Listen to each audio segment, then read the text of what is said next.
But first I want to say a few words about love in the days of Corona. It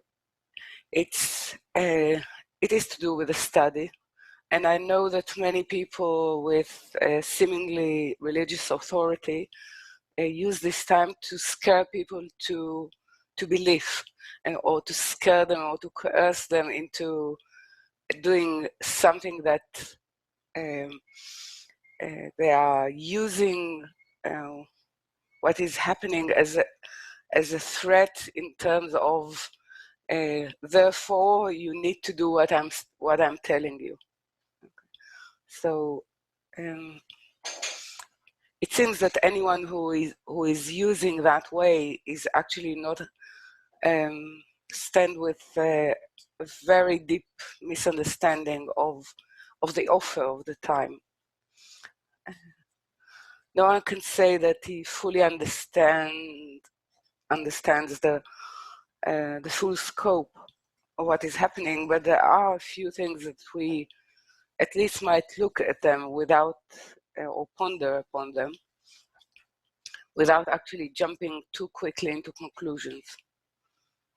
First, I think it calls us to pause and to wonder. So this is to start with. It is making a pause on the way, on the habitual, one concern, on the habitual systems of our life in many respects, but it as well stress a very, very deep question about the meaning of separation and isolation. Do we choose it? Do we impose it upon ourselves anyhow? Do we understand how much we are part of the fabric of humanity? How we use or misuse the fabric? So I can say that study and looking into oneself is part of the allowance all the time of what is polluting and what is promoting, definitely between ourselves. Okay. So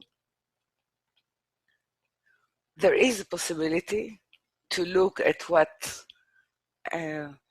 we invest in what we call our leisure or our time, and at this time what actually is possible. I'm very careful. What is possible for us to see as important, but not because it's going to end and then we're going back to the same. It's going back to the same is going to invite onto us something of the same nature and even worse.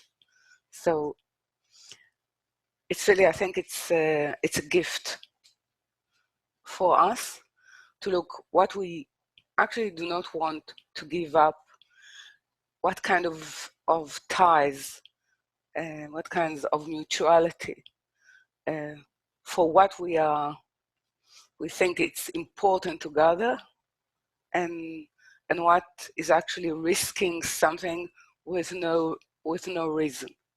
What is actually a lifeline for many people on many levels, and what we used to call it important, but present itself as feeble and very.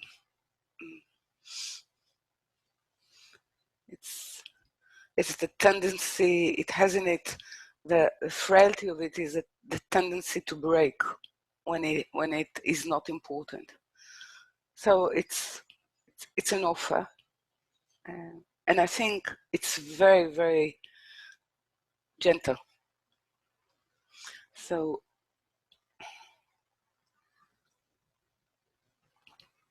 we don't know. The best we can do at this time is really study from a different sense of importance and interest. it is the time that creation speaks to us. So we better, I would say we better listen or study the language. And I would like to say that it's an act. It's really an act of love of the part of the Creator to us. So I hope you would come to terms with this language of endearment. It's not easy to adopt, but it's possible. Okay.